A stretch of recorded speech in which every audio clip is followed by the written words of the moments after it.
let's go. Heidi Love in the house, dropping knowledge and facts, uncovering the truth, no need for acting lax. She ain't afraid to speak her mind, breaking through the lies, rising up with love, taking us to new highs. We're living in a world full of secrets and deceit, but Heidi's here to expose, bringing truth to the beast. She's got a message, spreading it far and wide, from addiction to hope. She's on the other side. Ooh, yeah.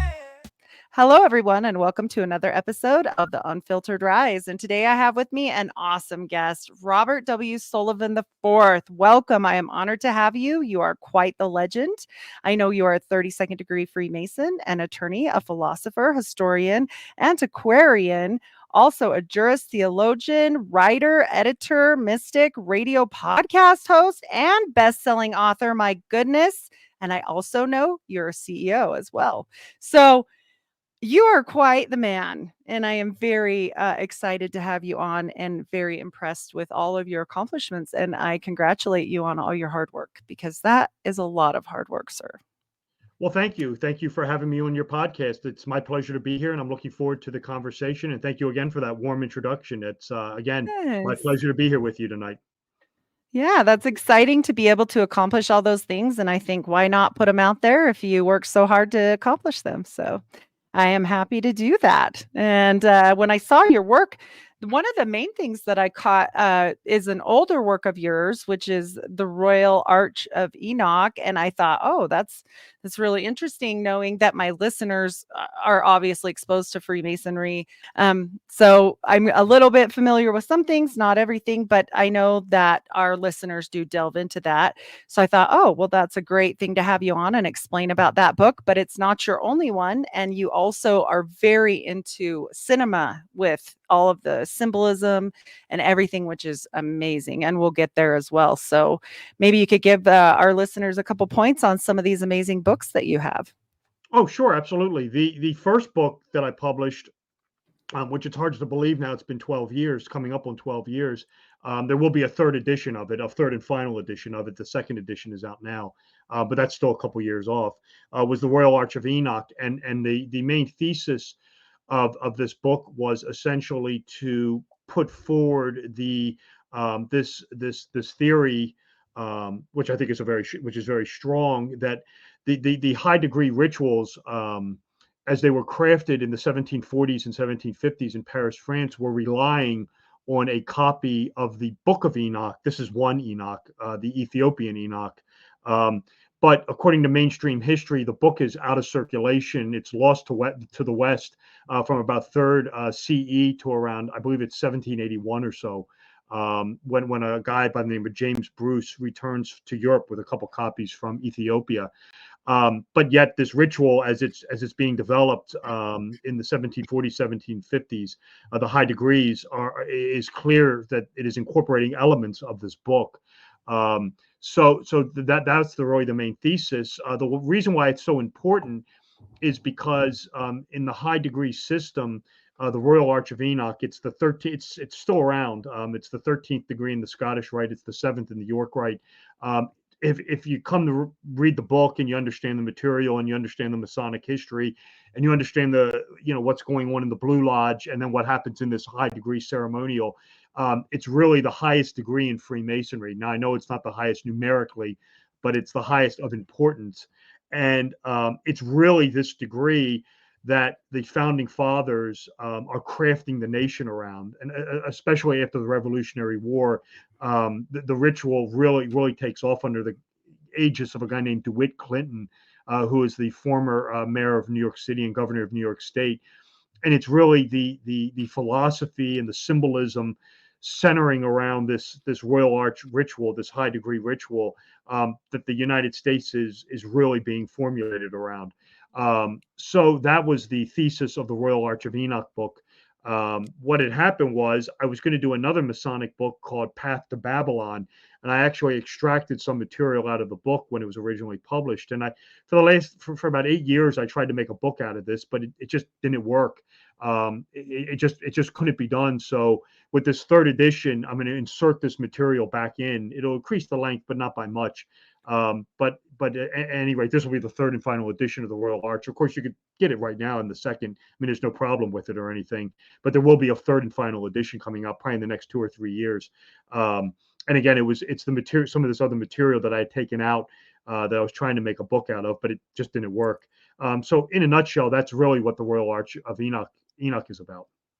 Amazing. Yeah, I think that was one of my things I was going to bring up is I don't think people realize quite.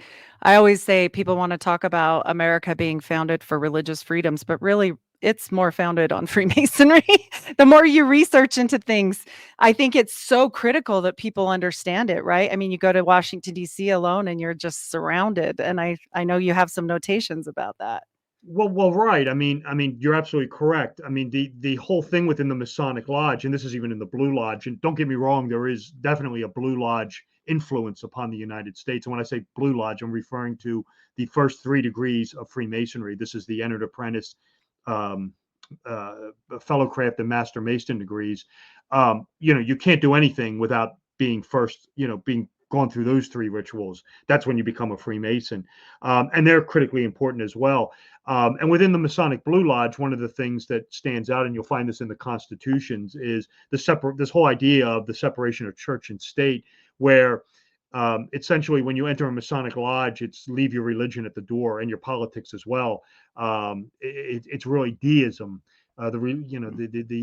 The whole concept with Masonry is that it's deistic. You have to believe in a supreme being in order to join. You can't be agnostic. You can't be atheist. But whatever that path is, as long as you believe, you'll be welcome in. So the whole idea of the separation of church and state definitely comes out of Blue Lodge Freemasonry. I mean, and so many other things. I mean, the triple division of government comes out of the Blue Lodge, with the triple division of governance, between the worshipful master and the 2 wardens, the junior and the senior. This is all based upon the movement of the sun in the east, the sun at midday, and the sun setting in the west. The Masonic Lodge is completely based around the movement of the sun. The sun is its most important symbol. It's essentially a solar brotherhood. The sun is, of course, the symbol of the masculine. The moon is the feminine. This is one of the reasons why women can't join. It's because the whole Masonic organization revolves around the sun as its premier icon. So yeah, I mean, when you get to Washington D.C., yeah, I mean, I call it in the book, it's sort of the New Age's city of the sun, because there's loads of solar allegory and by default Masonic symbolism in D.C. Yeah, I think it's even throughout all of the United States, on every capital. Like you can see this all over the place, but I think it's finally come to light that Joseph Smith was a Mason. I knew that. They've kind of let it go now with the whole church trying to hide it. But I think what you're talking about with the women thing is what got him killed. He was, initiating women into Freemasonry, and I don't think that went over very well. It's my thoughts. I mean, that's not what they say, of course, but Yeah, I believe. I mean, I think it's pretty standard operating procedure, at least in Masonic lodges. And if you read Masonic books, that Brigham Young and Joseph Smith were both Masons. That would come as no surprise to me. I've always considered them both Freemasons. I mean, a lot of religious leaders have been.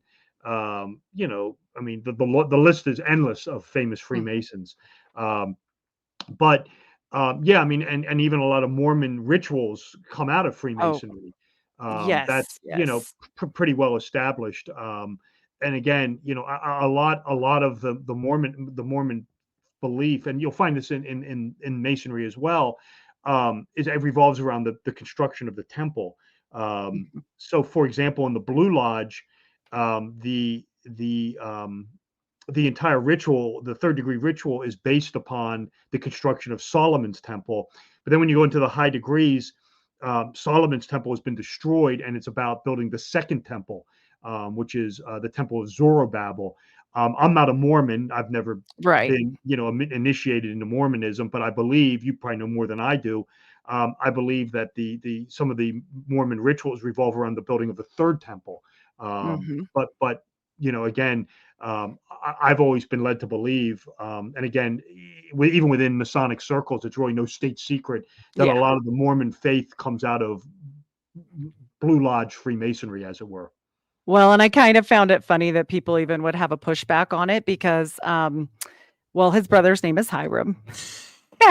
And not only that, but you do know that he married William Morgan's widow, and that was one of his wives. So, I mean, it's all wrapped together, right? It's not inseparable. And we do many of the signs and symbols that you guys do. You guys have 5 that are handshakes and things that I won't go into because that's disrespectful. But I'm saying he just changed the name and kept 3. Like, I Right. mean, it's yeah, it was like his own spin on it on that, of course. And I mean, I don't know how much pushback you get. I don't like to go into things that might be disrespectful because I know there's some stuff you can't talk about. But do you ever get pushback from people on this stuff? Like Well, we're like, from brothers. the most Freemasons who've read the book and reach out to me like it. I've been invited to speak at countless Masonic lodges, and I have done some in the past. I've kind of turned it off just because it's just too cumbersome. It's just too difficult to do it. But no, most of the Masons who have read the book, and who follow me, like the material. I was just on a podcast. I've been on a couple times, hosted by a Freemason. He loves the material. Um, so I have, but on the other hand, I have had some Masons push back against it. One of them happened very early on when I started doing this. This was, good God, 13 or let's see, 11 years ago. I don't even think the guy's alive anymore. I was on a show. I'm not going to name him. And it became clear to me that he was kind of not sure. I could tell the material was a little over his head, and he just broke down. He started screaming at me and calling me Oh, demonic. And this was a guy who was a Freemason. He called me demonic and this, that, and the other. And wow. yeah, and at the time I was sort of new to this. And I stayed on. I shouldn't have. I should nowadays I would just disconnect and say see you Right. later. But Right. he did issue an apology to me the next day. But again, most Masons like it, but of course, it's not for everybody. And Right. um, it's one of those things where within Masonry there has been up until recently sort of this idea, and this stems out of what you talked about with William Morgan. Was after the Morgan affair, there was this suppression within Masonry of anything esoteric, anything the occult, anything related to the Hermetic tradition. Masonry survives the William Morgan incident, but it comes forward as, oh, we're just a fraternity that helps widows and orphans. And it's basically this ethos that carries Masonry through the 19th century up to through the 20th century. And it's really with the advent of the internet that the pendulum started to swing the other way, where now Masons who are joining are much more interested in sort of the esoteric, mystical side of things, especially with the younger generation.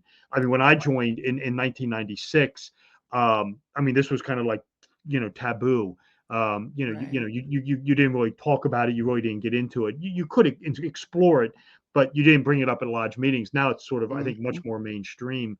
Um, but yeah, I mean, within Masonry, I mean, yeah, I mean, Mormonism aside, I mean, it's very Mhm. influential. I mean, you look at the college fraternity and sorority system. I mean, most of the rituals that they use are completely based on Masonic rites and things like that. Yeah. Yeah, I think that, for the main part of the war I mean, at least here in the United States especially, I would say, you know how they say, "Oh, well, the Freemasons run everything," right? But that's because it's so widespread. I mean, of course, it's not all the same thing either. Like, people don't understand. There's all different factions. I mean, this isn't just one road, you know? And so, yeah, I'm sure some things can get demonic or whatever. That doesn't mean everybody is. That doesn't mean everybody does certain things. Like, I'm sure there's some offbeat weird things like there is in Mormonism. There's 100 different factions of it. I mean, Yeah. it can go all kinds of weird ways, right? And so I think people hear that word like Freemason and they're like, "Oh," and I'm like, I don't know about that." They Yeah. used, I mean, well, I mean, it wasn't, I wouldn't consider it demonic, but back in the day, they used to run the show from behind the scenes. I mean, the Royal Arch Masons were the original deep state. I mean, they were pulling the Mhm. strings on everything behind the scenes. I mean, and this is what the William Morgan incident undid this. Yes. I mean, the guy who was running this was DeWitt Clinton.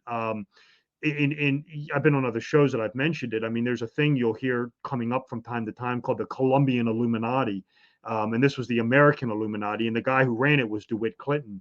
T.S. Webb, Ephraim Kirby, the Livingston family. These were all Mhm. guys who were part of the Royal Arch machinery. that was controlling all government from behind the scenes, and it was the Morgan affair that exposed that. Um, and it really undoes it. But people still want to believe to this day that the Masons, run things from behind the scenes. They really don't. It filters into sort of DeWitt Clinton's political machine becomes Tammany Hall, run by Boss Mhm. Tweed. That's really what DeWitt Clinton's Royal Arch political machine turns into, and out of New York City. So but again, people see the architecture in DC. I mean, all the guys who did all the architecture, were all Masons. James Hoban, Robert Mills, Latrobe. I mean, these guys were all Masons. They were all familiar, well read with Masonic Mhm. symbolism, architecture, things like that. And the whole country is. I mean, this is one of the main themes in the book. Is the whole. I call it, the United States, the world's first Masonic republic, which it Mhm. completely is. Yeah, But agree. they, the Masonic influence, sort of the DeWitt Clinton political machinery from behind the scenes, that's faded and pretty much has disappeared. Right. And so nowadays, do you feel like there's much influence, like from any new factions, like on government, on the world, like New World Order stuff, like that kind of thing? Not necessarily from fraternal orders. I mean, within Masonry, you do have, I mean, surviving things of like the Counter Reformation. I mean, the high degrees of Masonry were created by the Society of Jesus, the Jesuits. The Mhm. Scottish Rite and the York Rite are both Jesuit institutions. They created the Rites of Perfection in Paris, France. This is where the Royal Arch ritual turns up in. But again, like the Masons, after the Wars of Napoleon, the Jesuits' influence is just cut in half. I mean, they're nowhere near as powerful as they once were. And the high degree bodies of Masonry are essentially, remnants of the Counter Mhm. Reformation. I mean, it's the perfect way to describe it. I mean, the Jesuits have no involvement anymore with it at all. But it's just, again, a surviving remnant of the old Counter Reformation, that the Jesuits were behind. And it's the same thing sort of with the Masons in this country. They created the country, they founded it. All the symbolisms are everywhere. Um, but again, the influence doesn't exist anymore. But a lot of people in the world of conspiracy still want to think it does, but not really. I mean, I would say the closest thing you would find to any sort of like Illuminati, um, controlling mechanism in the country, I would say would be Skull and Bones, out of Mhm. Yale University. I mean, there's ample evidence to suggest that when the Illuminati of Weishaupt kind of went underground, I mean, again, the old Illuminati of Spartacus was attached to a university, the University of Ingolstadt, in Germany. So it's no surprise that Skull and Bones attached itself to Yale University. I mean, the guy who founded it, William Huntington Russell, was in Germany, and he apparently comes in contact with whatever the remains were of the old Bavarian Illuminati, and he brings it back here. I mean, all the mainstream historians who talk about this say that the Skull and Bones is essentially a charter from the old Bavarian Illuminati. And there seems to be, at least in my research, there seems to be, again, mainstream, research. I don't think it's really Mhm. conspiratorial. So, I mean, I would say, that, the closest thing you would find to this would be Skull and Bones. I mean, of course, they basically created the CIA. So, from that aspect of it, like a secret order kind of running things behind the scenes, I would say there would be more Skull and Bones than anything.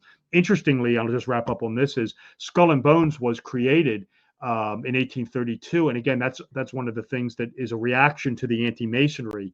Mhm. When Masonry kind of was lost its influence in the 1820s with the Morgan affair, one of the backlashes against the Morgan affair, of course, was the emergence of Skull and Bones. So you can look at Skull and Bones as sort of a reaction to the Morgan affair of the 1820s. And I would say that's the closest thing to some sort of secret order running the show.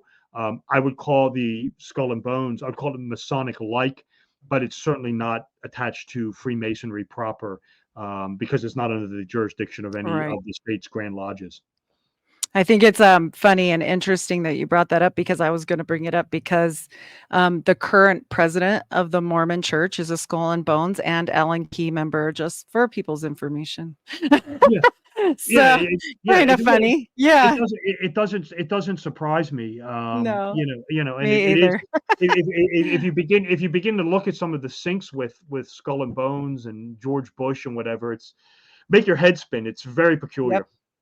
Yep, I agree. And then you get into different places like Bohemian Grove, and that's a whole, rabbit hole. And then you kind of have to go back and forth of like, what is really going on there? Was that revelation of the method that all that happened? I find it almost impossible that it wasn't, because I mean, how did he really get it access and a camera and the thing and just the perfect timing? I mean, I don't know. I don't know Yeah. how you feel about stuff like that, but I feel like with symbolism in general, with all of it in general, with movies in general, it's a lot of revelation of the method. I think they're trying to tell a story, like, Yeah, especially, yeah. when it comes to the movies, I mean, some of the symbolism is intentional. I think in a lot of cases, though, it could be psychological, where it's you get Mhm, into the world of Jung and Schwettenborg, where it's like a almost like a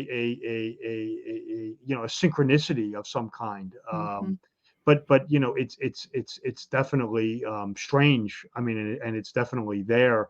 And it's just some of it's just hard to reconcile. But I mean, some symbolism in film, whether you look at stuff like The Shining or whatever.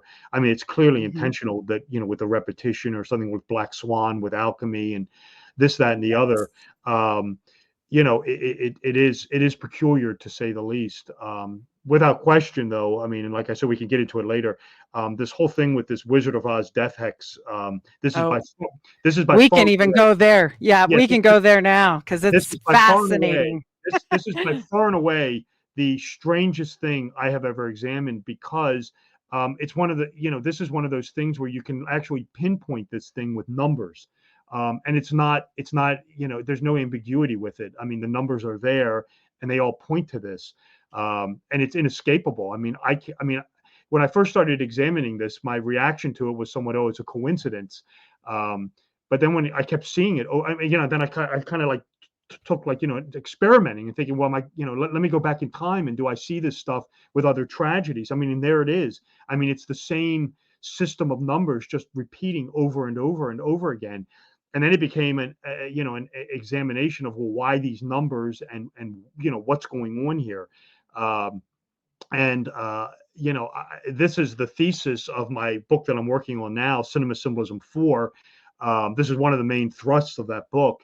And I've also decided to do a book just called Cinema Symbolism Oz, which is going to be all the Wizard of Perfect. Oz stuff. It's going to be the Kabbalistic themes, the Gnostic themes, the political themes, and of course, this Ozian New Age death curse, or whatever you Mhm. want to call it, that is just so peculiar and so bizarre. I can't quite. I mean, I still look at it, and I'm constantly being blown away by this thing. So, for example, for people that don't know what it is, will you give us an example with? I know Kate Middleton was mentioned, and people are kind of fascinated with her right now, and that she somehow fell under it as well. So, that'll maybe give us a good example, possibly. But Yeah, before I'll give you the example, but the thing that you have to understand, this is where it gets really tricky, is the whole thing emanates out of this whole thing with Aleister Crowley called hmm and it's the procession of the equinoxes, is what the whole thing moves around. And you have to be familiar with Crowley heavily, hmm because he prophesied this through this holy guardian angel called Awas, who talked about this hmm new age coming. And Crowley called this thing the age of Horus, the Aeon of Horus. Um, and what he's talking about, if you read the experts on Crowley, the age of Horus is just the age of Aquarius. And of course, this is controversial material, and I don't want to upset too many Oh, people. I talk about this. No, you're Yeah, fine. Yep. yeah, the whole thing with the age of Aquarius follows the age of Pisces, which is of course Christianity, where Jesus, of course, Pisces the fish, with the fish, hmm symbolism, the feet washing. Pisces rules the feet. 12 apostles, 12 houses of the zodiac. You find this in Judaism. Moses is Aries the ram. Jesus is Yep. Pisces the fish. Yada yada yada. Well, Crowley defines what's unique about Crowley is he says he gets into this whole thing with the New Age, and he actually designates this new sun god. This is basically, if Jesus is the sun in the house of Pisces, what's the sun in the house of Aquarius?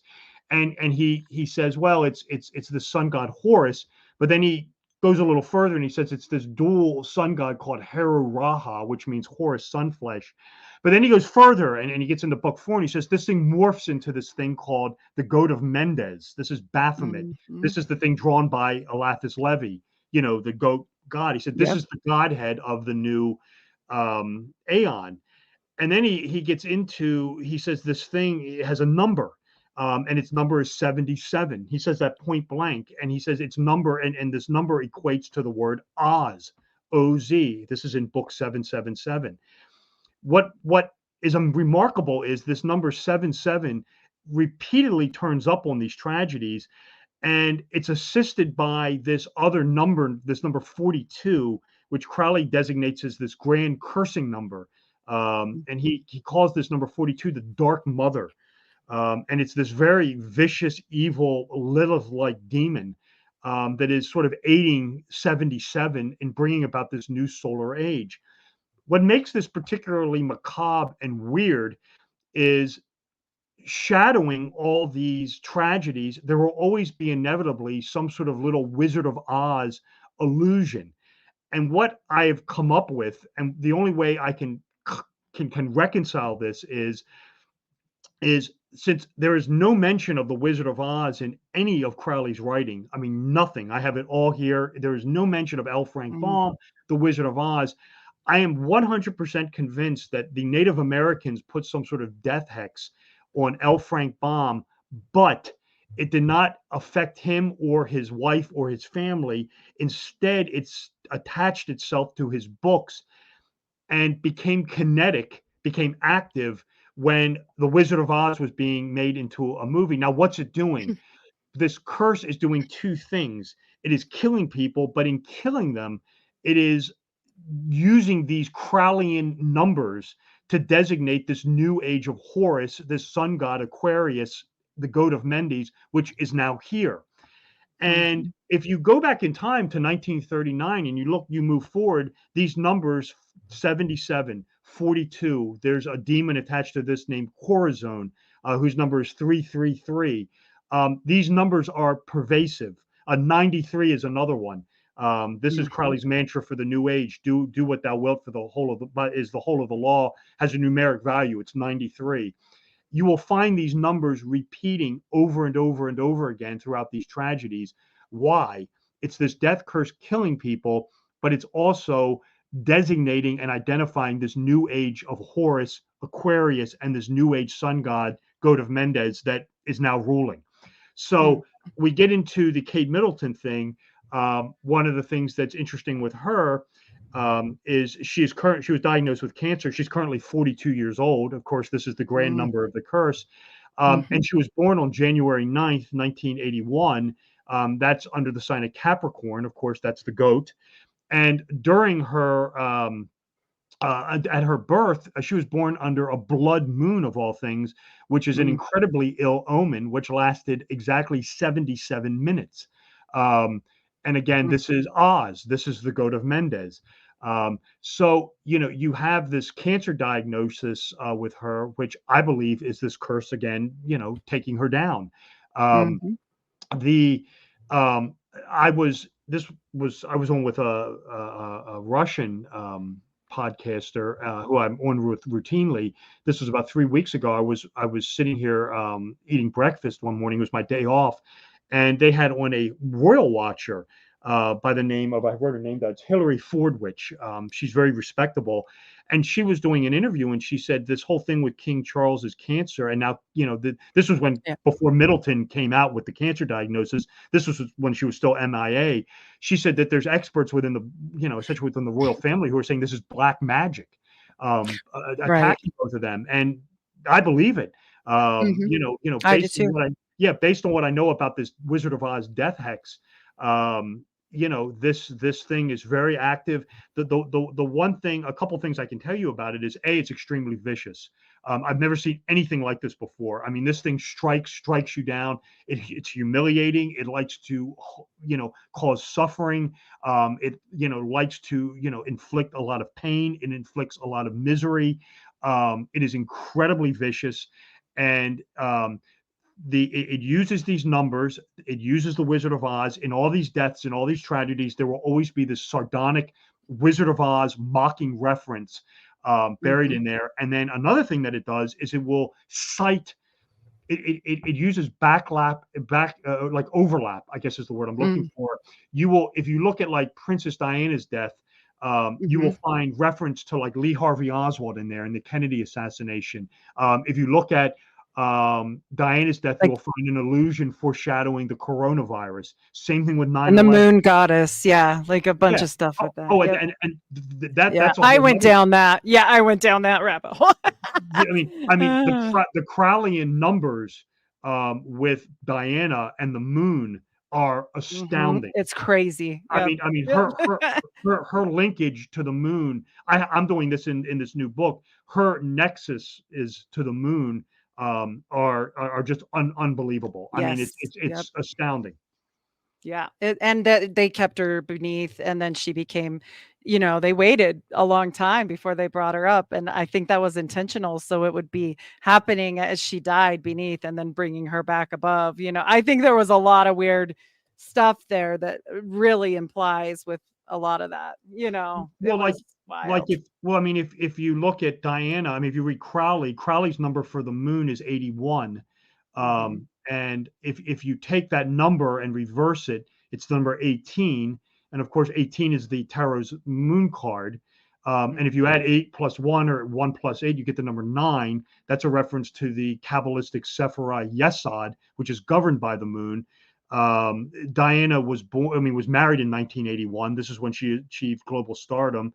Charles gifted her with a 1981, I think, Ford Ghia. She's born under the sign of Cancer the Crab, which is ruled by the moon. She dies, what is it, at the bridge, striking the 13th pillar. The moon cycles the earth 13 times a year. Althorpe has the deer park. Of course, Diana's goddess of the hunt, always depicted with the deer. The lake is ecliptic, is oval. That's the moon's orbit around the earth. So yeah, I mean the stuff with Diana. And then you get into the other Crowleyan numbers with like 77 and this, that, and the other. Dodi El Fayed, when she died with him, he was 42 years old. It's quite astounding. Oh, yeah. The story with, all of it. And people might say, okay, that doesn't mean anything. Okay, it's not just Crowley that gets into numbers. John Dee literally said the language of God is mathematics. Why do they demonize mathematics so hard in America, right? Like kids hate it before they know how to hate it. And then they make it ridiculous with Common Core. They literally want to discourage it because what lies within the numbers? Answers.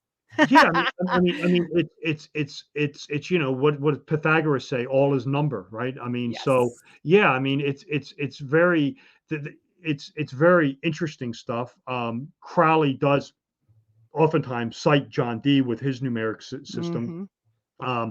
Crowley creates, and people wonder where I'm getting this from. Crowley creates an entire system based of Kabbalah and gematria for this new age, and it can be found in his book 777. And it is really quite amazing the numbers that he gives in there and how they tie into these tragedies post Wizard of Oz of 1939. And like I said, the number 77, that's one of the critical numbers. That's the goat of Mendes, Oz, that is routinely turning up in these tragedies. The number 42 is another one. Again, if you read Liber 333 or the Book of Lies, Crowley says point blank, that's the grand number of the curse, is this. But again, I don't think that Crowley put a curse down. I think it was the Native Americans did on Baum. And if you wonder why, they had the motive, because after the Battle of Wounded Knee, Baum called for the genocide of all Native Americans. So I believe this curse was put on Baum probably by a skinwalker or a group of skinwalkers. but I can find no evidence that it went after him. It seems to have kind of been in limbo, and it seems to have attached itself to his books, which there are 14 of, by the way, which is of course 7 plus 7. And it didn't become Mhm. kinetic until The Wizard of Oz was filming. I mean, I'll just give you an example of this. I mean, The Wizard of Mhm. Oz. I don't have the dates in front of me, but it started filming like on April, on October 13th of 1938, and it wrapped up around like March 20th of 1939. I have the dates on my computer, but That's anyway, okay. Yeah. yeah, no, it's 154 days. 154 days is of course 77 times 2, and 154 days is 42% of the solar year. Can't make this stuff up. Mhm. Nope, nope. And gematria is really important. Like, I mean, it's not just with Crowley, it's not just with D. It's a lot of things that are focused around numbers in general. Like if you go back to old philosophy or you go back to old learning, they always go to numbers. Like it's always there. Even in the Bible, even it's everywhere. Oh And yeah. so I think people really discount it as like, "Oh, that's not a thing." No, maybe you ought to look at it because a lot of times it's really weird. Well, and I mean, and that's the thing is you'll find these numbers popping up in movies, and it's like the movies are almost like spreading the curse almost. I mean, I was, Mhm. I put up a blog post whenever it was last week. I mean, they have this new Omen movie coming out. I mean, and I said, Oh. what, I watched the trailer. I haven't seen the movie yet, but you have Father Brenning saying, I'm come see me. I'm in room 42. Surprise, Mhm. surprise. Oh, Um, yeah. I mean, if you look at like movies like The Exorcist, um, the Exorcist steps. I mean, it's 75 steps plus 2 landings, 77. Mhm. The plaque that's placed at the bottom of the steps was unveiled 42 years later. Um, the one thing that's interesting with this, another number that turns up is you'll constantly see, not constantly, turns up enough though, is this daisy chain of threes, 333, 33333. This is a demon that Corone Crowley, zone. Yeah, yeah, Corone Origin, zone. yeah, and this is a very vicious Mhm. entity. And if you watch The Exorcist, you will repeat, you'll see all over the place this designation of threes popping up. And my original take on it was, and I think there's some credence to this. I mean, I thought the filmmaker Friedkin was trying to invest the Caris figure with a Christ allegory. Christ died at the age of 33. I mean, when you see Caris for the first time, he's ascending to the subway platform from, what is it, the 33rd Street in New York City. And Mm. I always kind of took this as, oh, this is a Christ reference. But then you start looking at it. I mean, and the threes are much more repetitive. And you kind of wonder if this movie isn't being, if the demon corazon isn't kind of lurking in the celluloid, as it were. Is that making why it's so scary? I mean, Mhm.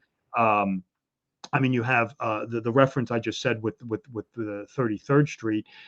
They sing the song at Chris's party on the piano. They sing the song "Down on Toity Toid and Toid," which is New York lingo for 33rd and 3rd Street. I mean, that's Mm. 333. The movie that they're filming, the movie within the movie is Crash Course. Of course, C is the third letter, CC, Crash Course. Marin arrives at the exorcism at the end in capital Cab, CC Mm. 33.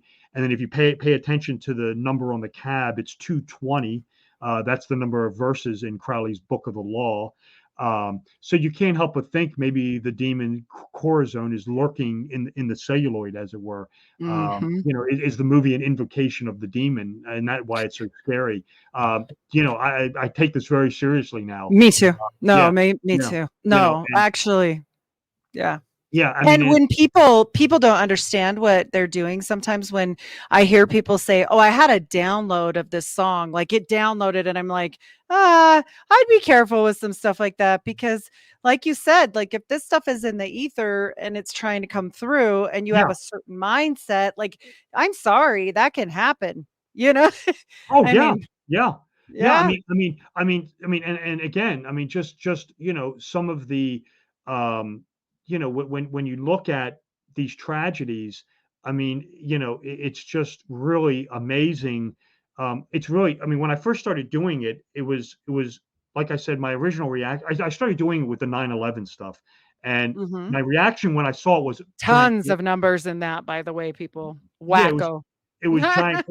It was giant coincidence. Well, I mean, it's all 42, 77, Yep. 93. I mean, that's all it is. But my reaction was coincidence. Then I went to Columbine. There it was. Then I went to the Murrah building. There it really was. Mm, You can go into Kennedy. You can go into Jean Benet. I mean, that's all it is just a hmm revolving door of 77, 42, 93.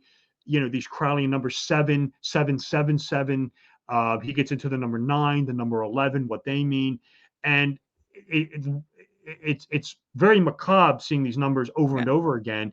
But then the other thing that's macabre, two things. I mean, this is really where it's creepy, is seeing the little Wizard of Oz illusion in there, this little Wizard of Oz citation, where you feel like this thing is mocking you when you see it.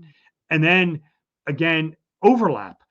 You can be examining the death of Princess Diana, and you all of a sudden find an allusion to Lee Harvey Oswald, or you can look at 9/11 and you'll find an allusion to the coronavirus.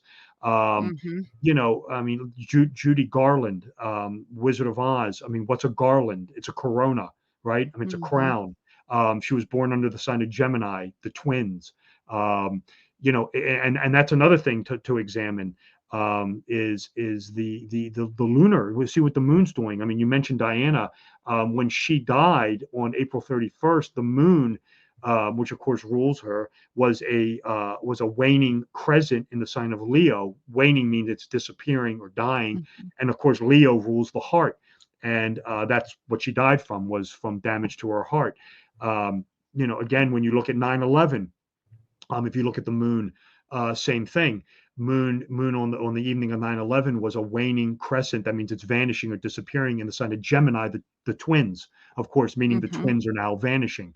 So that's a whole nother angle to look at this, is what's going on in the heavens above, because a lot of times there'll be a sync of some kind. hmm But there will always be that little Wizard of Oz illusion buried in there. And a lot of times you'll find, references to things that have happened in the past, or even foreshadowing future events.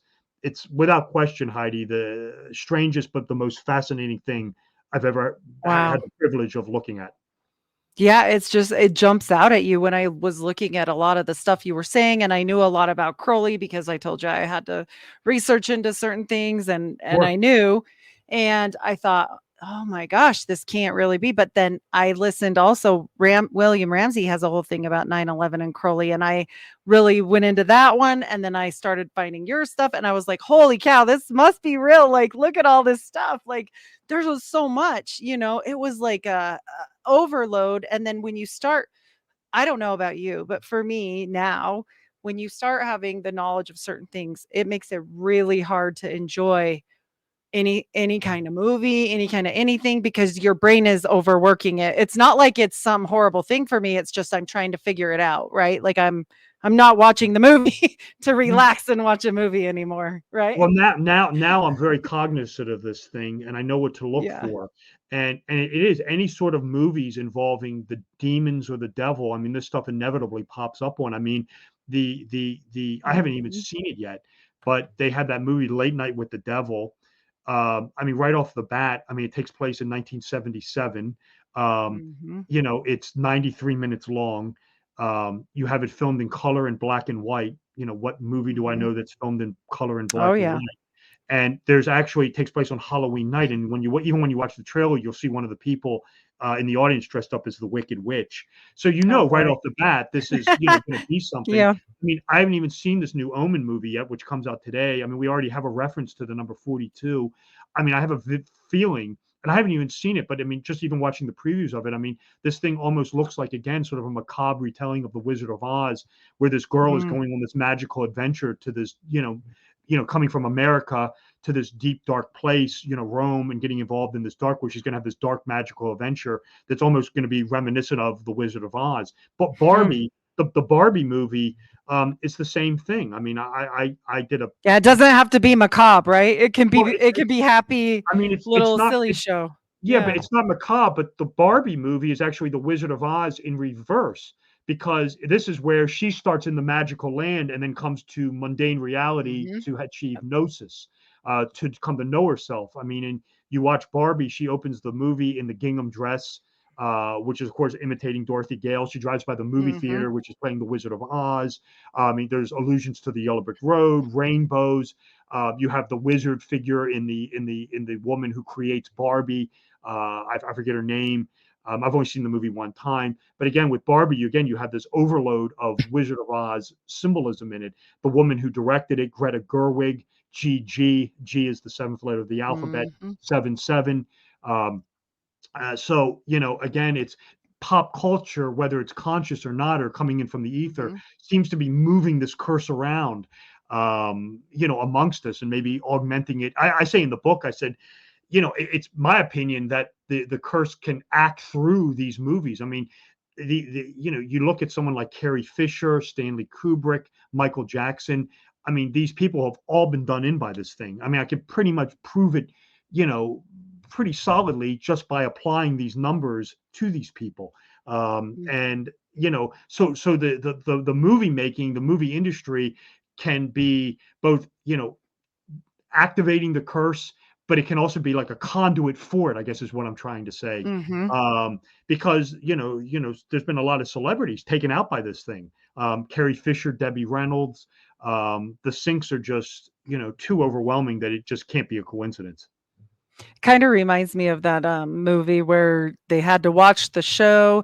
They like had this VHS tape or something and they put it in. Yeah, The Ring? Was it The Ring? Yeah. And it reminds me of that in a way. And then you look at these other movies like Kubrick, and he has so much symbolism of Native American stuff in there. It makes you wonder, like, what exactly, I mean, let alone the NASA stuff. That's a whole nother thing. But like, he's always telling us a story with nothing, right? Like with a can in a little storage closet. I don't. What's interesting about Kubrick is I think he's one of these. What I say in the book is I think this is someone who brought the curse on himself, and I don't think he knew about it. I think he just was using numbers and didn't know what he was toying with. If you watch The Shining, so impactful. Yeah, I mean one of the numbers he uses, of course, the number 42. My reaction to it was when watching The Shining, I think he was using the number 42 as a reference to the Antichrist in the Book of Revelation, because if you kind of watch that, there's a lot of biblical imagery in there where Kubrick is trying to turn Jack into this sort of dark demonic figure, and he's investing him with sort of this Antichrist feel. I don't think he had any knowledge of the Crowleyan interpretation of the number, that this is a death curse. I think if he knew that, he wouldn't use it. I mean, it's not a number you want to fool around with. I mean, that elemental, this dark mother thing attached to this thing is very nasty. You don't want anything to do with her. But then you move forward to his final movie, which is of course Eyes Wide. And of course we have a Wizard of Oz illusion in there. Of course, with Under the Rainbow with the costume shop. But then he dies, and of course Eyes Wide Shut. And again, this is this overlap that I'm talking about. Eyes Wide Shut is released on June 16th, 99, or excuse me, July 16th, 99. July, 7 month, 16, 1 + 6, 7, 77, on the very day that John F. Kennedy Jr. dies. And, again, the Kennedy curse. The curse that's a big one. Oh, yeah, my God. This is it. I mean, the Kennedy curse is the Crowley Oz curse, because that's all their deaths are, is the number 77 and the number 42. That's I mean, John F. Kennedy, right before he died, there were 2 trading card sets put out, one consisting of 42 cards, one consisting of 77 cards. I mean, he's driving in a limousine, a presidential limousine with the license plate GG77, approaching a 7-story building. And, which of course was Oswald, shot from the 7th window, approaching Route 77. Wow. So again, I mean, this is all the death curse. I mean, Teddy Kennedy dies on August 25th, 2009, at the age of 70, which is at the age of 77, which is the 70th anniversary of the Wizard of Oz's theatrical release. Robert Kennedy is killed at the Ambassador Hotel at the age of 42, and the Ambassador Hotel is where the Oscars were when Gone with the Wind beat out the Wizard of Oz. So anything related to the Kennedys and their deaths is all The Wizard of Oz, Wow. and Aleister Crowley. Does Marilyn fit into this as well She's on one of that? the she's one of the catalysts for the coronavirus of all things, because Wow. I have to pull this up out of my documents, but she filmed the movie at the Coronado Hotel of all things. Coronavirus Coronado Hotel, called Mm-hmm. Some Like It Hot. There's all kind of imagery in this. That one of the characters in that is named Osgood. Osgood, Mm-hmm. Osgood, as in the Wizard of Oz, like Lee Harvey Oswald. Um, and of course, L. Frank Baum wrote 3 of his Oz novels at the Coronado Hotel. And there's a very interesting fascination, a link between Marilyn Monroe, L. Frank Baum, 7742.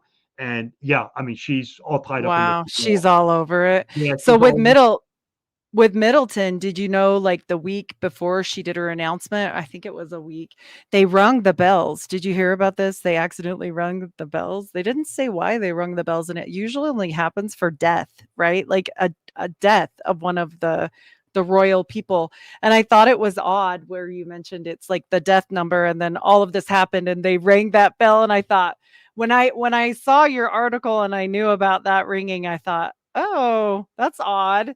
Yeah, And they flew the flags at half mast too, but nobody died, yeah. right? I Like, mean, unless, I mean, yeah. I don't think I think she's still alive. I don't think she's she's dead. alive, Yeah, yeah. I mean, it's not uncommon for like with heads of state or heads of government, for them to film stuff back in the day and then re-air it if they start disappearing or getting sick. That's common. Like, so for example, she had disappeared and then they had the video of her showing up at the farmer's market.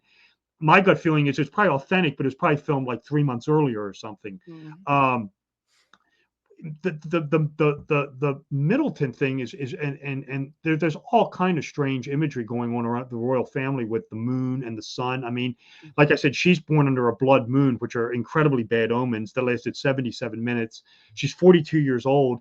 Her husband William was born under a solar eclipse of all things on the summer Mhm. solstice. I mean, it's just like one bad omen after another. And it's just and then again you have, I said in one of the things, I mean, she's like her deceased mother-in-law. I mean, Diana is completely governed So by the moon. I mean, it's and again you'll find these Ozian numbers. I mean, she dies with Dodi El Fayed.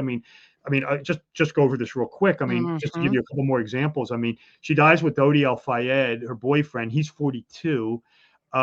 They die in that tunnel, hitting the 13th pillar. That's a reference to the lunar cycle. Above it is the Torch of Liberty, which is the the replica from the Statue of Liberty. Dodi El Fayed was a movie producer, and the first movie he produced was Chariots of Fire in 1981, of all things, the year that Diana got married. And its poster is, of course, the Olympic torch. So it's the Alpha and Omega. He was the producer of the Chariots of Fire movie, which features the Olympic torch, and he dies run under the Olympic torch. Diana's funeral. This is where Elton John, and again, this is your little Marilyn Monroe overlap thing, Mhm. does the "Candle in the Wind" song, which appears. This was, of course, the rewrite of the song done for Marilyn Monroe, and of course, he changed it to "Goodbye English Rose" at her funeral. Of course, the song is off his 7th studio album called "What Else." "Goodbye Yellow Brick Road." So there's your Mhm. little Wizard of Oz reference. And of course, after the funeral, her body was taken to Althorpe, her family estate, which only happens to be, you guessed it, 77 miles away. Wow. Do you think there's any way or any hope of having this broken? Like, do you think this is just going to be a continual, Ouroboros of catastrophe? I think it's a good question. I mean, the one thing, I don't know if you can break the curse. I think the one thing that if you read Crowley again, the one thing he says openly is that the what is, if this goat of Mendes, Baphomet, Heru Raha transformed into Baphomet, one of the things he says is, what is this thing's religion? I mean, what does this thing want? What is this Mhm. thing into? And of course, Crowley, this is quite astounding. He identifies 2 forms of worship that this goat of Mendes, this new sun god, likes. And one of them is, believe it or not, is transgenderism. Mhm. He actually says in 'Cause the in book 4. the I'm for sorry. the people that don't know, It is a transgendered thing anyway. It has the top half of a woman and the Right. bottom half of a Right. man, and just in The case people don't know. Yeah, the goat Yeah. of Mendes is androgynous, Mhm. absolutely. Crowley does not use the word transgender because it wasn't available to him at the time. He says the religion, he writes, woman is man, man is woman. That's the Mhm. exact terminology that he uses. And then if you read the Book of the Law, the other thing that he suggests that this thing is into is climate change and climate activism. Yeah. So that seems to be, I guess, if you're into this, which I am not, this sort of seems to be this thing's accepted form of worship. So maybe if there's more climate activism, this thing will like take its foot off the gas pedal. I don't know. Hmm. I mean, this thing is still in its early stages as far as I'm concerned. I mean, again, if we're into Aquarius, and I think we are by now, Crowley's Aeon of Horus, this is the very early stages of this. Um, so, I mean, I think me personally, I think this thing won't take its foot off the gas pedal for a while. I think it's going to take at least another 150 years or so Oh for maybe wow. this thing to, calm down a little bit. But now, I mean, for me, when I see a tragedy or whatever, I mean, I immediately go looking for these numbers. I will Mhm. say this: they're there a lot of the time, but they're not there all the time. This thing isn't behind every death. It isn't behind every tragedy. But it is very pervasive. These Crowleyan numbers that are again designating this New Age Godhead, and you know, keeping in perpetuity, I guess is the word I'm looking for, this death curse, which I am Mhm. convinced started with the Native Americans on L. Frank Baum, because the reason I say that with so much certainty is there is just, my original reaction to this was, is this something Crowley did? But I have Mhm. all the books on Crowley. I have tons of books about Crowley. And there is just absolutely no reference anywhere in any of his works to the Wizard of Oz or that he would have done this. And I just kind of thought, well, it's using his gematria to kill. So how's it doing this? And I just the only thing I mean, it's still a work in progress, but what I've come up with as of right now is it's a Native American death curse that has latched itself onto Crowley's gematria, and it's using his numbers to kill. And again, the reason it's using his numbers to kill is because his key numbers are the Wizard of Oz, 77 Oz. Oh, and I should point out this: the reason the number 42 is key and is important to the Wizard of Oz is 42 is not only the Dark Mother, it's not only the grand number of the curse, it's also the rainbow. And of course, the Wizard of Mhm. Oz main song is Over the Rainbow. And the reason the number 42 associates with rainbows is because human beings can only perceive rainbows at 42-degree angles. Ah, okay. You don't think it has anything to do with Parsons and Hubbard not closing things in the desert, possibly? Any correlation? No, because it's I don't see it that way, because Okay. I mean, this thing starts on the Wizard of Oz filming. That's when this thing really starts to kick in. If you read any books about the Wizard of Oz, this thing was beset with all kind of tragedies. I mean, it Yeah. killed Judy Garland.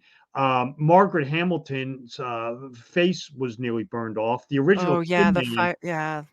well, I mean, Yeah, that here's was bad. here's one for you that's a strange one. Is the original Tin Man was Buddy Ebsen, and he got sick. And the reason he got sick is he had aluminum powder get into his lungs, and it nearly killed him. And of Oh. course, he dropped out and was replaced by Jack Haley. Years later, if you go into Oklahoma City, the reason that they nailed McNichols was that they had found traces of aluminum powder in his home. And of course, Mm. this is the exact same substance that got into Buddy Ebsen's lungs. So, what's the significance? Well, aluminum powder is used in explosive devices.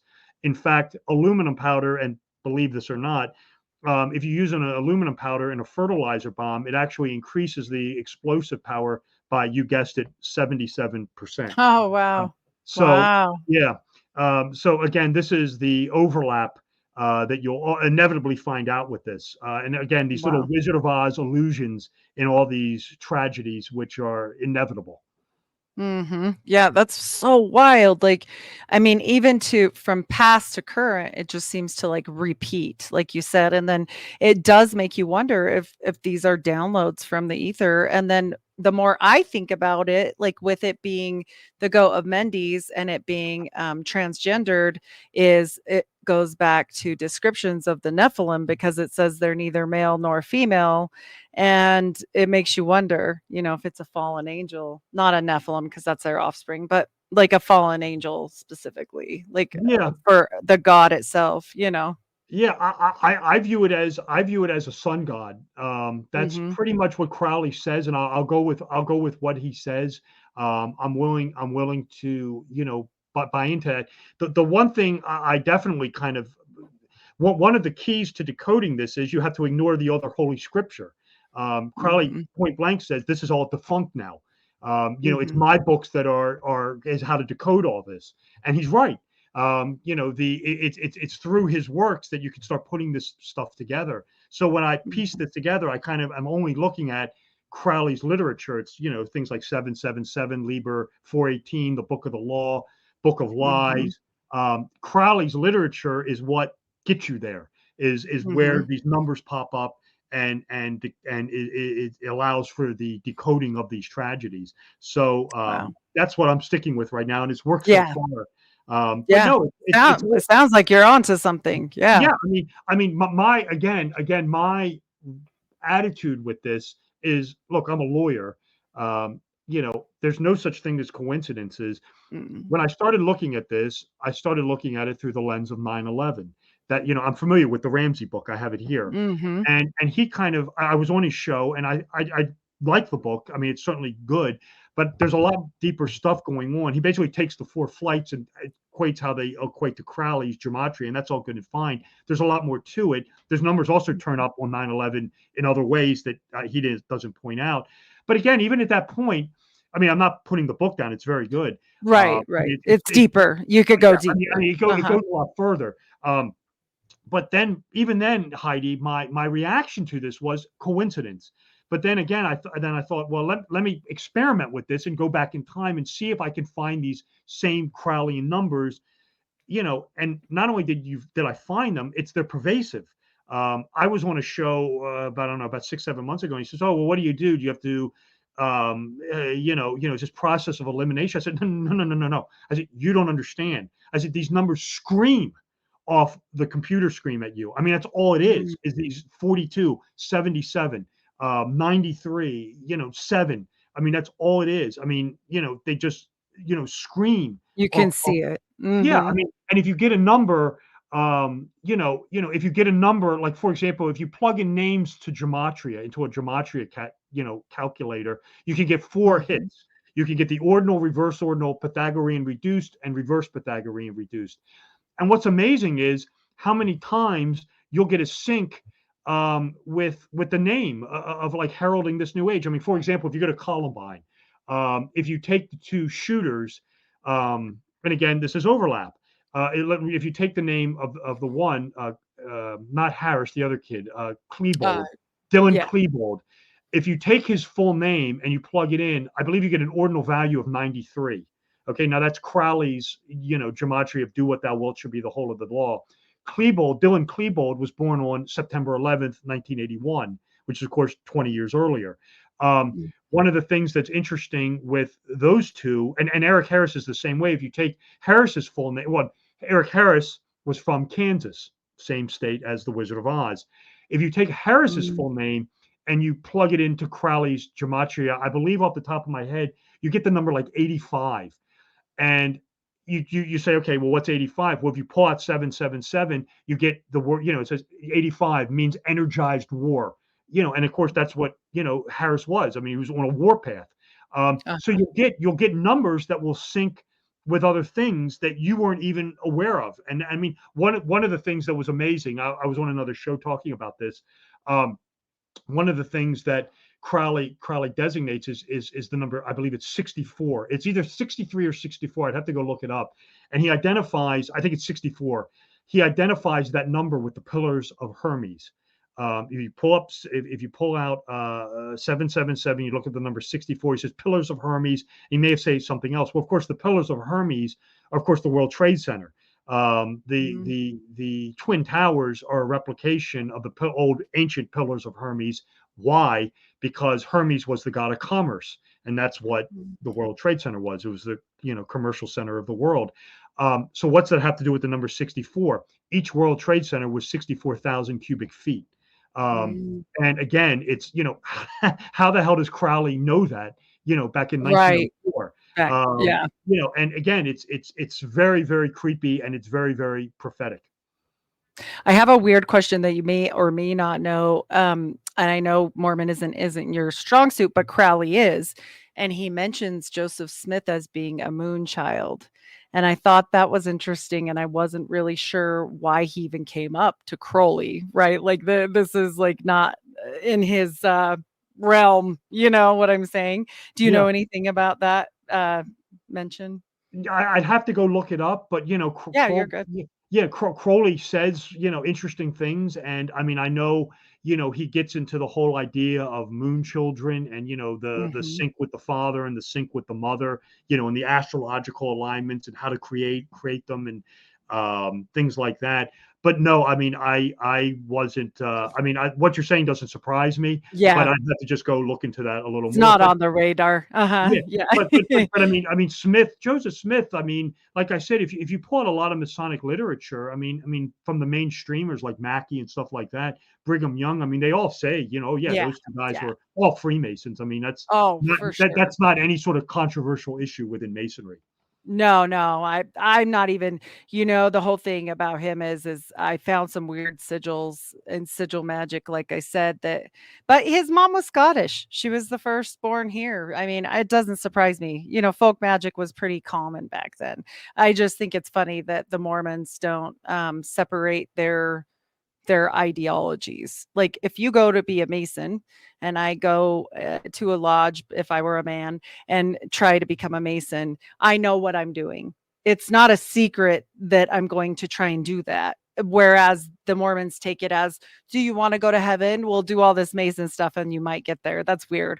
Like, just don't add it together. It's just strange. But this other stuff is way fascinating. And I think you're onto something with these numbers because like I said before, they've demonized a couple things in the world, and one a lot of times in church or church biblical studies is astrology, and the other, if in like generalization, right? Everybody doesn't like math, right? They're trying to demonize these things because why? Because they want goyim. They don't want people that look into this stuff and they really don't care. It doesn't matter that my heart's with Jesus. I still want to know answers. My brain is just that way. I've always been that way. So I'm going to do the things I need to do to study the things that mean something because it's in everything. Even if you don't want to see it, like you don't go to scary movies, you don't watch this or that, it doesn't matter. It's in Disney, it's in the Super Bowl halftime show, it's in sports in general, it's in the news. I mean, Yeah, it's you can't escape it, and I think that's what your books go into so clearly is this is something that's inescapable, whether or yeah. not you're watching. Yeah, it's Yeah, I not. mean, I think like I said, I mean, I have at this point in time, I mean, I'm doing this interview with you. Let's see, here it is, April 5th, 2024. I mean, I have no doubt in my mind. I mean, I'm 100% convinced that this death curse is real. I mean, I have no doubts Mhm. about it. The evidence as a lawyer that I've seen is just too overwhelming for this to be anything other than real. I mean, it's not a Right. coincidence. These It's numbers a just lot. these numbers could not repeat at this frequency if there wasn't some sort of intentional hand behind it. And I believe the hand comes from the supernatural realm. I do believe that humans are being guided by it, perhaps subconsciously or unconsciously. Again, this is akin to kind of like what Anton Mesmer talked about with animal magnetism, kind of like a hypnotic force that is guiding, Mhm. humankind. Like, I mean, for example, I mean, I believe that, Kennedy, JFK was killed as a result of like a conspiracy, but there seems to be a darker force guiding even behind Mhm. that. And I think that's sort of what this is. There's a book out called JFK about the assassination. I forget the name of the author. It's a very good book. It's called JFK and the Unspeakable. And he even actually hints at this. I mean, he doesn't get into the Crowley and numbers or the Wizard of Oz or anything, but he says when you look at the Kennedy assassination, he said, I mean, he believes it was a CIA hit and things like that. But then he goes deeper. He says, even at that, he said, there's something very dark about this, and there's something that was very lurking behind the scenes, even behind the CIA, that seems to be coming out of this dark demonic realm. And he said, this is the unspeakable that I talk about. And Mm. it is. There seems to be this very dark force that is sort of motivating these events from behind the scene, and I think I picked up on it. I think I think I it's think so. I think you can find it through these numbers, and like I said, it's not a coincidence, because these numbers are just far too pervasive. And Do- like I said, without question, Heidi, I mean, the Royal Arch of Enoch material and all that's interesting, and doing the movie Symbolism, where it's Gnosticism in the Matrix movie, or repetition in The Shining, or Mhm. alchemy in Black Swan. That's all good and fine. I'm certainly not knocking it, because I've written books about it. But this Wizard of Oz thing, this takes the cake. I've never seen Wow. anything like this. I mean, this is just so astounding. It just is indescribable. Wow, I can't wait for this. Do you know when this book is it coming soon? Yeah, well, what I'm doing right now is I'm working on Cinema Symbolism 4. There are a couple movies that I must watch before this book is released. I want to see this new Late Night with the Devil movie. I want to see this new Omen movie. I want to see this movie that is similar to the Omen movie, called Immaculate. And then in October, they are releasing Joker 2, which I must watch. Mm. So I am Mhm. anticipating a release of this book probably a year from now.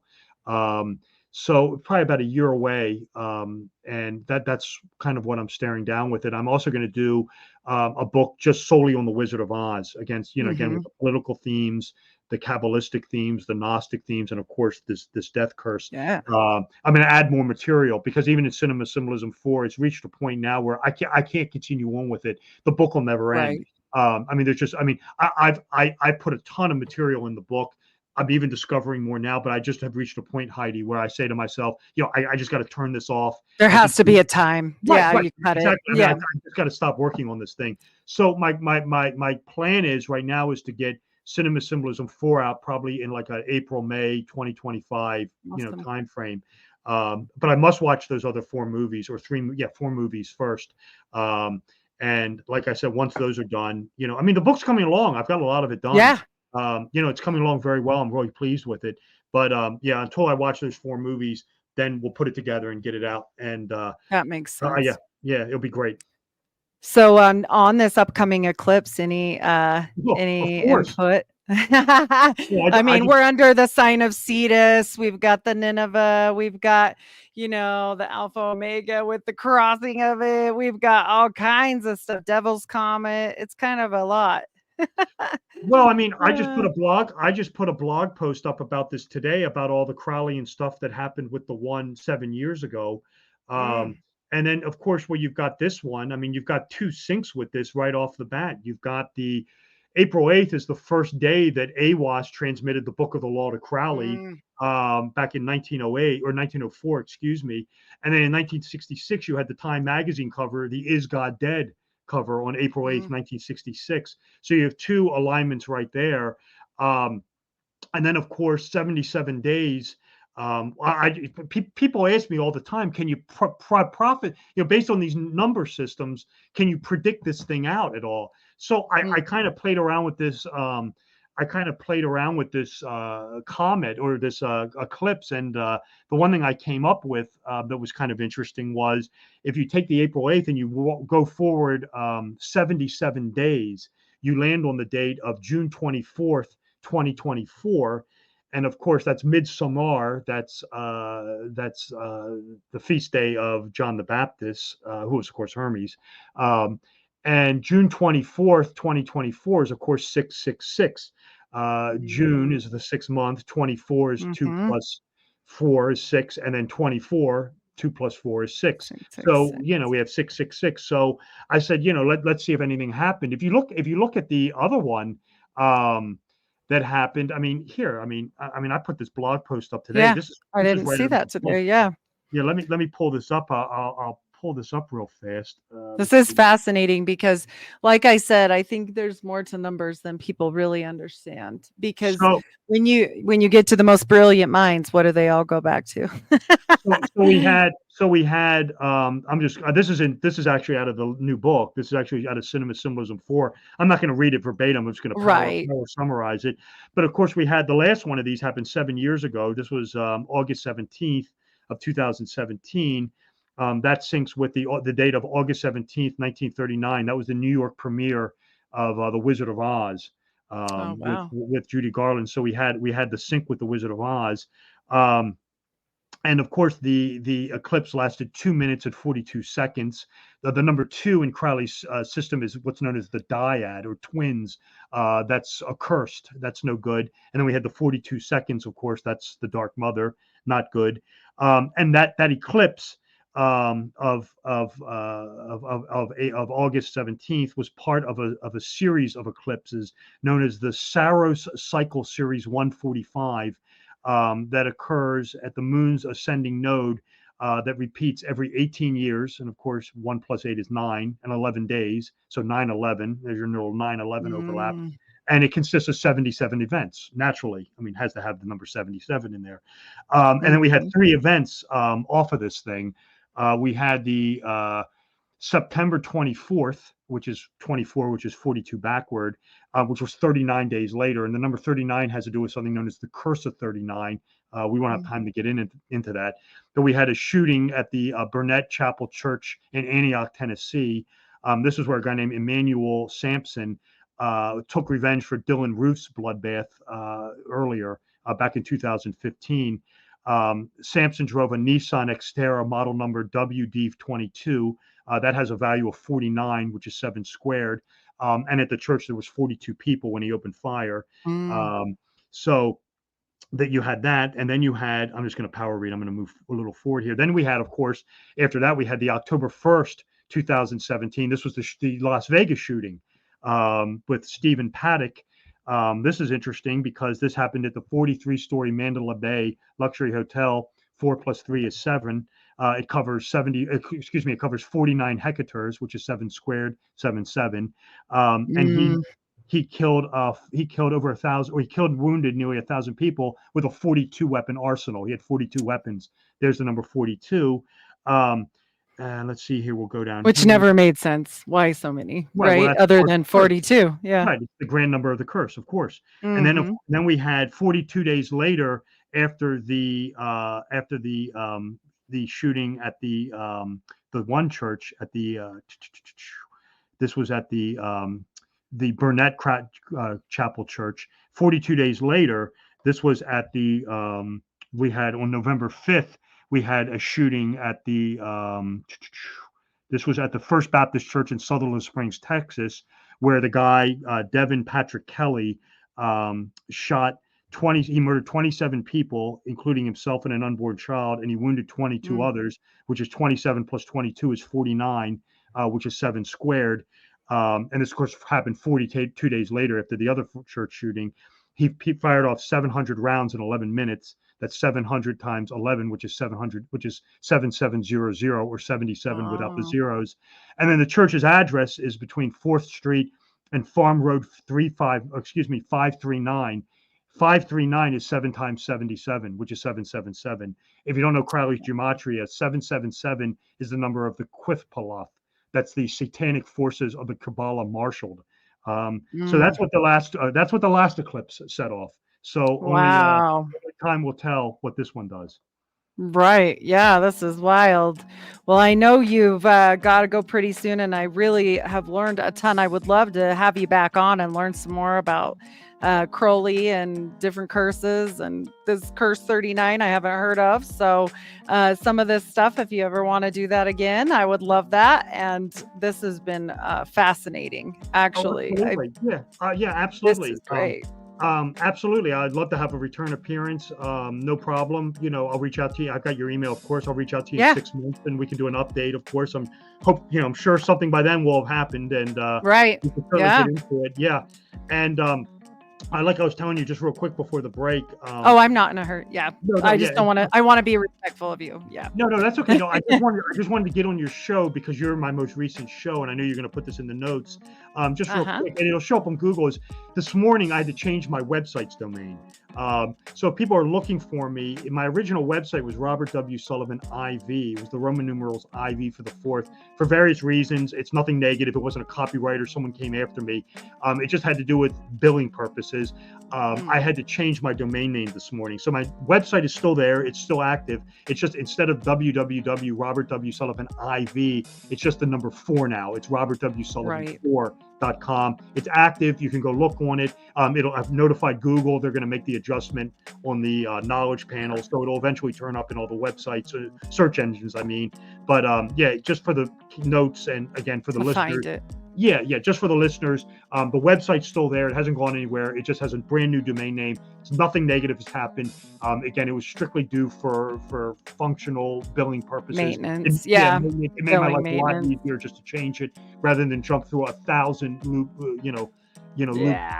hoops to get this thing fixed. So again, the website's still there. It's just www.robertwsullivan4, the number 4 now.com. Perfect. And then let people know what your books are called one more time and where to find them.